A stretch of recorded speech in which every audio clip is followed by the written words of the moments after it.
Muling humarap ang Dallas Mavericks sa isang kilalang kalaban sa kanilang ika-4 na laro ngayong season, si Anthony Edwards at ang Minnesota Timberwolves.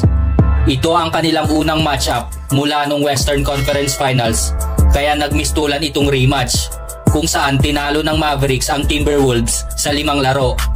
Sa pagkakataong ito, nanalong muli ang Mavericks sa score na 120-114. Sa home court pa yan ng Timberwolves.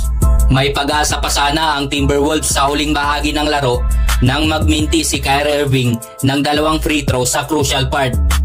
Pero nagka-turnover naman agad ang Timberwolves. Malaking factor sa kanilang panalo ang mainit na shooting ni Kyrie Irving na nagtapos ng 35 points, 5 rebounds at 5 assists sa 56.5% shooting. Hinangaan siya ng fans ng Mavericks at binigyan ng papuri sa kanyang magandang pagsisimula sa koponan. Si Anthony Edwards naman ay may 37 points at 6 rebounds na ginawa ang lahat para mailigtas sana ang Minnesota. Ngunit hindi nito naiangat ang koponan dahil sa sunod-sunod na turnovers at malambot na depensa. Si Rudy Gobert naman ay naging liability sa opensa. Nagtapos ng may 7 points sa loob ng 31 minutes na paglalaro, habang si Mike Conley ay may 9 points lamang sa 33.3% shooting. Di nagtagal ay sinisi ng mga fans ang kanilang kupunan. Para sa Mavericks, kahit medyo off si Luka na may 24 points, 9 assists at 8 rebounds, pero 10 out of 27 lang mula sa field, sapat pa rin ito para maipanalo ang laro at may standing na sila ngayon na 3-1 sa season. Isang highlight ni Luka sa laro ay nang magpakawala siya ng long range dagger 3 na may 1 minuto at 4 na segundo na lang ang nalalabi sa laro. Tinrashtalk pa ni Luka ang mga Timberwolves, sabay sabing yan daw talaga ang ginagawa niya.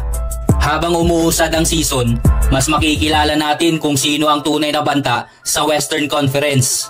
Ngunit sa kasalukuyan, nasa itaas ang Mavericks dahil sa kanilang star power at experience. Sa pagdagdag ni Klay Thompson sa kanilang roster, may isa na naman silang maaasahang shooter na kayang magbigay ng malaking tulong at lumikha ng espasyo sa court. Ngayong season, gagawin ng Mavericks ang lahat para muling maayuwi ang titulo sa Dallas.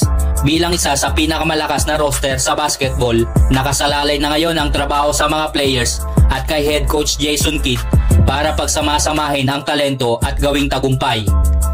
Pagkatapos ng panalo laban sa isa sa pinakamahusay na young teams ng liga, ipinakita ng Mavericks na hindi sila nawala sa dating forma mula sa nakarang season at ang daan sa West ay tila nakapwesto na sa kanila.